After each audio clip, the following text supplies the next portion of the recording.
Hi ನಮಸ್ಕಾರ ಎಲ್ಲರಿಗೂ, ಹೇಗಿದ್ದೀರಾ? 30 ದಾಟಿದ ಮೇಲೆ ಹೆಣ್ಮಕ್ಳು ಸ್ವಲ್ಪ ಫೇಸ್ ಕಡೆ ಗಮನ ಕೊಡೋದನ್ನ ಬಿಡ್ತಾರೆ. ಆವಾಗ ಡಾರ್ಕ್ ಸರ್ಕಲ್ ಆಗಿರ್ಬೋದು, ಸರಿಯಾಗಿ ನಿದ್ದೆ ಮಾಡ್ದಿರ, ಹಾಗೆ ಸ್ಕಿನ್ನು ಡ್ರೈ ಆಗ್ಬೋದು. ಈ ಥರ ಎಲ್ಲ ಫೇಸಲ್ಲಿ ಡಸ್ಟೆಲ್ಲ ಕೂತ್ಕೊಂಡು ಸ್ವಲ್ಪ ಎಲ್ಲ ಇದಾಗ್ತಾ ಇರುತ್ತೆ. ನಿಮ್ಗೇನು ಜಾಸ್ತಿ ಹೊತ್ತೇನು ಹಿಡಿಯಲ್ಲ. ಇಲ್ಲ ಬೆಳಗ್ಗೆ ಹೊತ್ತು ಮಾಡ್ಕೋಬೋದು, ಕೆಲ್ಸಕ್ಕೆ ಹೋಗೋರು, ಇಲ್ಲ ರಾತ್ರಿ ಹೊತ್ತು ಮಾಡ್ಕೋಬೋದು. ಮನೇಲಿರೋರು ನೀವು ಯಾವಾಗ ಬೇಕಾದರೂ ಮಾಡ್ಕೋಬೋದು, ತೊಂದರೆ ಇಲ್ಲ. ಸ್ನಾನಕ್ಕೂ ಮುಂಚೆ ಮಾಡಿಕೊಂಡು ಫೇಸ್ ಪ್ಯಾಕ್ನ ಹಾಕ್ಕೊಂಡ್ರೆ ತುಂಬ ಚೆನ್ನಾಗಿರುತ್ತೆ.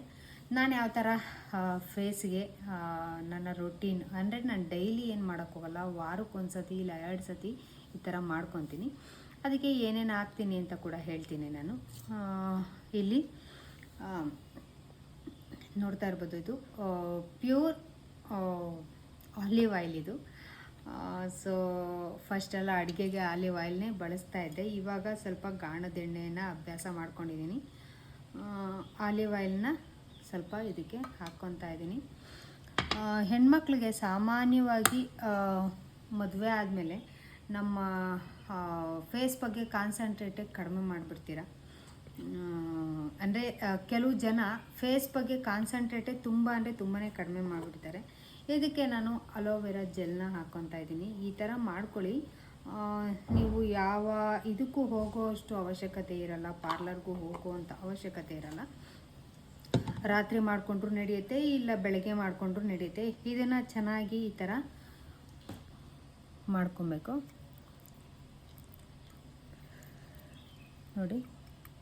ಹಿಂಗೆ ಮಾಡಿಕೊಂಡಾಗ ಅದು ಒಂದು ಕ್ರೀಮ್ ಥರ ಒಂದು ಇದಾಗುತ್ತೆ ನೋಡಿ, ಯಾವ ಥರ ಆಯಿತು ಅಂತ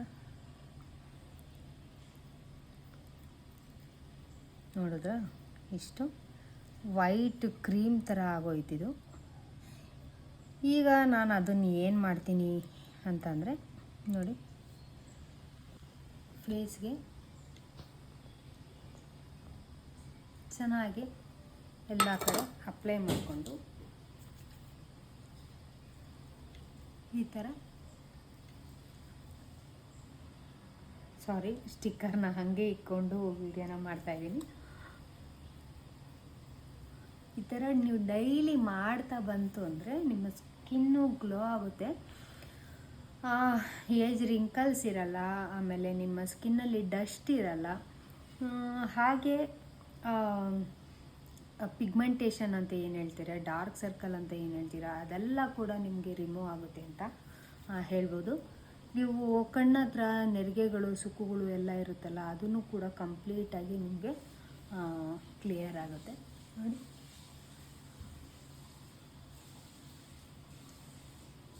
ಈ ಥರ ನೀವು ಅಪ್ಲೈ ಮಾಡಿ ಸ್ಕಿನ್ನ ನೀವು ನೀಟಾಗಿ ಈ ಥರ ಮಸಾಜ್ನ ಮಾಡ್ಕೊಬೇಕಾಗುತ್ತೆ. ನಿಮಗೆ ಸ್ವಲ್ಪ ಖಾಲಿ ಆಯಿತು ಅಂತಂದರೆ ನಾನು ಸ್ವಲ್ಪ ಇರುತ್ತಲ್ಲ, ಈ ಕ್ರೀಮ್ ಥರನೇ ಇರುತ್ತೆ ನೋಡಿ, ಸೇಮ್ ಕ್ರೀಮ್ ಥರನೇ ಕಾಣುತ್ತೆ ನಿಮಗೆ.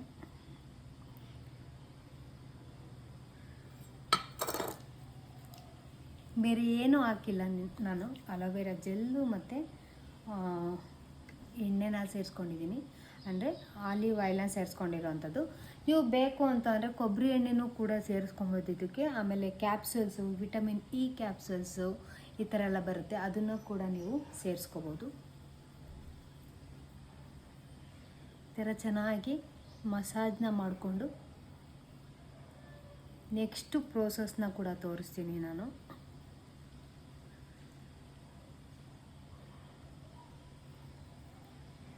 ನಾನು ವಾರಕ್ಕೆ ಒಂದು 2 ಟೈಮ್ಸು ಈ ಥರ ಮಾಡ್ಕೊಳ್ಳೋ ಅಂಥದ್ದು. ನೀವು ಇದಾದಮೇಲೆ ಕಡಲೆ ಹಿಟ್ಟು ಕೂಡ ಫೇಸ್ ಪ್ಯಾಕ್ ಹಾಕ್ಕೋಬೋದು, ಇಲ್ಲ ಮುಲ್ತಾನಿ ಮಿಟ್ಟಿ ಕೂಡ ಹಾಕ್ಕೋಬೋದು. ಇನ್ಸ್ಟೆಂಟ್ ಗ್ಲೋ ಅಂತಲೇ ಹೇಳ್ಬೋದು ಇದು. ನೋಡ್ತಾ ಇರ್ಬೋದು ಇವಾಗ ಸ್ಕಿನ್ನು ಯಾವ ಥರ ಆಗಿದೆ ಅಂತ.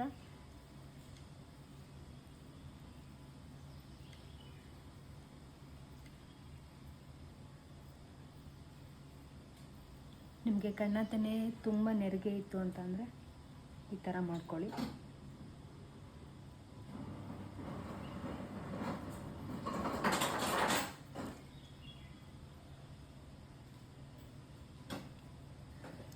ಸೊ ಇದು ಒಂದು 5 ಮಿನಿಟ್ಸ್ ಇದೇ ಥರ ಮಾಡ್ಕೊಳ್ಳಿ, ಸ್ವಲ್ಪ ಚೆನ್ನಾಗಿ ನಿಮಗೆ ಗ್ಲೋ ಕೊಡುತ್ತೆ.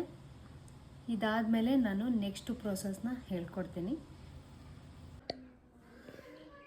ಇವಾಗ ಮಸಾಜ್ ಎಲ್ಲ ಮಾಡ್ಕೊಂಡಿದ್ದಾಯಿತು. ಇವಾಗ ಬಿಸಿನೀರನ್ನ ಕಾಯಿಸ್ಕೊಂಡಿದ್ದೀನಿ, ಒಂದು ತಪ್ಪಲೆನಲ್ಲಿ ಬಿಸಿನೀರಾಗಿ ಕಾಯಿಸ್ಕೊಂಡಿದ್ದೀನಿ.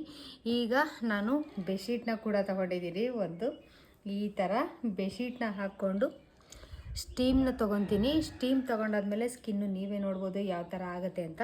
ಸ್ಟೀಮ್ಗೂ ಮುಂಚೆ ಯಾವ ಥರ ಇದೆ ಫೇಸು ಅಂತ ನೋಡಿ, ಸ್ಟೀಮ್ ಆದಮೇಲೆ ಯಾವ ಥರ ಕಾಣುತ್ತೆ ಅಂತ ನಿಮಗೆ ಕೂಡ ಹೇಳ್ತೀನಿ. ಸ್ಟೀಮ್ ತೊಗೊಳ್ಳೋಣ ಹಂಗಾದರೆ. ಇಷ್ಟಪ್ಪ ಬರೋ ಇಲ್ಲಿ ಒಳಗಡೆ ನಾವು ವೀಡಿಯೋ ಮಾಡು.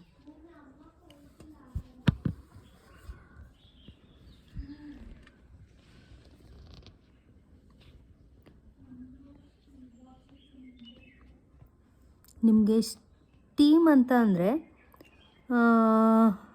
ಮಿಷಿನ್ನು ಸಿಗುತ್ತೆ, ಬಟ್ ನಾನು ಸ್ಟವ್ನಲ್ಲೇ ಕಾಯಿಸ್ಕೊಂಡಿರೋವಂಥದ್ದು.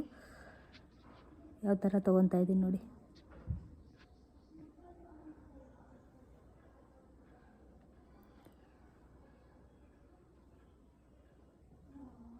ಫೇಸ್ ಪೂರ್ತಿಯಾಗಿ ಈ ಥರ ನೀವು ಸ್ಟೀಮ್ನ ತೊಗೋಬೇಕು.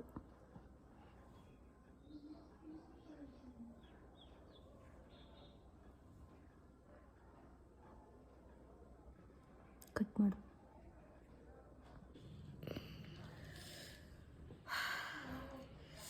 ನೋಡ್ತಾ ಇರ್ಬೋದು ಫೇಸು ಎಷ್ಟು ರಿಲ್ಯಾಕ್ಸ್ ಅನಿಸ್ತೈತೆ ಅಂತಂದರೆ ಅಷ್ಟು ರಿಲ್ಯಾಕ್ಸ್ ಅನಿಸ್ತೈತೆ. ಈಗ ಫೇಸ್ನ ಸ್ವಲ್ಪ ಒರೆಸ್ಕೊಂಡು ನೀವು ಇದ್ರ ಮೇಲೆ ಸ್ವಲ್ಪ ಒರೆಸಿದ್ದಾದ್ಮೇಲೆ ನೀವು ಕಡಲೆ ಹಿಟ್ಟು ಹಚ್ಕೊಂಡ್ರೆ ಸಾಕು.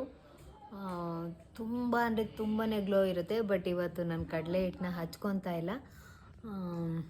ಇವಾಗ ನಾನು ನಿಮಗೆ ಫೇಸ್ನ ಒರೆಸಿ ತೋರಿಸ್ತೀನಿ ಯಾವ ಥರ ಆಗಿರುತ್ತೆ ಅಂತ. ನೋಡಿದ್ರಲ್ಲ ನನ್ನ ಫೇಸು ಎಷ್ಟು ಗ್ಲೋ ಆಗಿ ಕಾಣಿಸ್ತಾ ಐತೆ ಅಂತ. ನಿಜವಾಗ್ಲೂ ನೀವು ಡೈಲಿ ಇಲ್ಲ ಅಂದರೆ ವಾರದಲ್ಲಿ 2 ಸತಿ 3 ಸತಿ ಈ ಥರ ಮಾಡ್ಕೊತ ಬಂದರೆ ನಿಮಗೆ ಖಂಡಿತವಾಗ್ಲೂ ರಿಂಕಲ್ಸ್ ಅನ್ನೋದು ಕಡಿಮೆ ಆಗುತ್ತೆ. ಏಜ್ ರಿಂಕಲ್ಸು ಕಡಿಮೆ ಆಗುತ್ತೆ. ಹಾಗೆ ನೀವು ಕೂಡ ಏಜ್ ಆದರೂ ಕೂಡ ಏಜ್ ಆಗದೆ ಇರೋರ ಥರ ಇರ್ತೀರಾ ಅಂತ ಹೇಳ್ತಾ ಈ ವಿಡಿಯೋ ಖಂಡಿತವಾಗ್ಲೂ ಇಷ್ಟ ಆಗುತ್ತೆ ಅಂತ ಅಂದ್ಕೊಂಡಿದ್ದೀನಿ. ಇಷ್ಟ ಆದರೆ ಲೈಕ್ ಮಾಡಿ, ಶೇರ್ ಮಾಡಿ, ಹಾಗೆ ಹೊಸದಾಗಿ ನೋಡ್ತಾ ಇದ್ರೆ ಸಬ್ಸ್ಕ್ರೈಬ್ ಮಾಡ್ಕೊಳ್ಳಿ. ಮುಂದಿನ ಹೊಸ ವೀಡಿಯೋದೊಂದಿಗೆ ಸಿಗ್ತೀನಿ. ಅಲ್ಲಿವರೆಗೂ ನಿಮಗೆಲ್ಲ ಟೇಕ್ ಕೇರ್, ಬಾಯ್.